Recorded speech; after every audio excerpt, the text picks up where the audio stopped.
So in this video, I'm continuing my discussion of a hypothesis test for the difference in population proportion. And so I want to give some context to this. And so again, we're looking at two populations and we're testing whether the proportion in the first is the same or different from the proportion in the second. So in this example, I'm going to say that we are testing whether a drug has a side effect. And so the first group is going to be our experimental group. So these would be people who received the actual drug, and a second population would be a control group. These would be this would be a group who received maybe a placebo. And so my interest is to know maybe there's a certain side effect, maybe headaches or trouble sleeping, and we're wanting to know if that is a side effect of this drug. So we're interested in if that occurs more often here in population of 1 in the experimental group. So to set up the null and alternative hypothesis, the null hypothesis would be that the proportions are the same. The proportion of people who are taking the drug and the proportion of people who are taking a placebo experiencing this side effect are the same. But my concern would be that that actually happens at a higher percentage rate in the experimental group. So that the proportion in the experimental group is higher than the proportion in this group. So to test my theory, I'm going to have to take a sample and find a sample proportion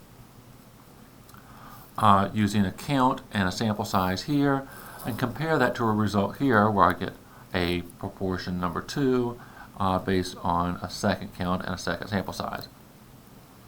So as long as I'm careful and make sure that certain conditions are met, I can use a z-test for this. So let me just give us some numbers here. Let's say that in the first group we had 107 people experience this side effect, and that was out of a group of maybe 710. And in the second group, perhaps just 67 experienced the side effect, and that was out of 611. So the way that this is going to work is I'm going to be conducting a right-tailed test. That's because this is a greater than sign, and I need to decide on a level of significance. So this is a drug test about a side effect. Why don't we use a 5% level of significance? So I want to put a area of 5% in this right tail. I'm going to find this critical value, and then I'll look for my z-test and p-value. I'm going to use both methods here. And if I get a result over here, I'm going to reject the null hypothesis. If I get a result over here, I will fail to reject the null hypothesis. So let's look at just the proportions that I'm getting when I take look at the experimental group. So I have 107 divided by 710. So that's about 15%. And so this is my, let me give myself a little more, p hat number 1 is about 15%. And when I take 67 divided by 611, that's about p hat number 2, about 11%. Now, as far as whether I'm going to be meeting the standards for conducting this test, 710 and 611 are relatively small numbers when you consider the population of potential people taking a drug, and so I don't think when I'm worried about this being a large part of my population, I don't think that's going to be an issue. The other thing I want to make sure is when I take my proportion and times its complement, and then times the sample size, that I get at least 10. So if I take 0.15 times 0.85, and then multiply that by 710, yeah, I get a number like 90. So, and I'm going to get a similarly large number using the other ones too. So I'm comfortable proceeding with this z-test. So let's go to our stat menu, over to test, and I want to use option number 6. And for x1, I'll put in my 107. And for n1, that would be the sample size there. And for x2, we've got 67. And for n2, I've got 611. And this is a right-tailed test, so I can go ahead and calculate. And the first value is my z-test. Basically, it's 2.20 if I round to 2 decimal places. And the p-value is 0.014. I'll only do that at 4 decimal places. So I certainly have more than enough information to make the decision about this test. Actually, one more thing. My z-critical value.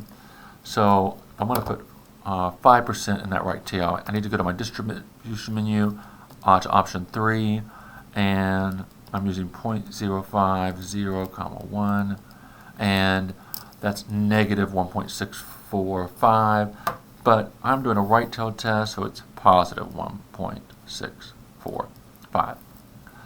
So I'm wondering if I'm in this region where I would reject. So my test value is 2.2. So that's somewhere over here, because this line was at 1.645. So I'm definitely in the region where I'm going to reject the null hypothesis. I also notice that this p-value is a lot less than my level of significance of 5%. So this is about 1%, and that's 5%. So definitely I can reject the null hypothesis. And what does that mean? There is sufficient evidence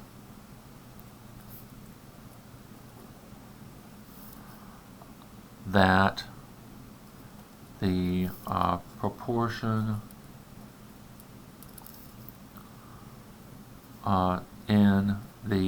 in this case, experimental group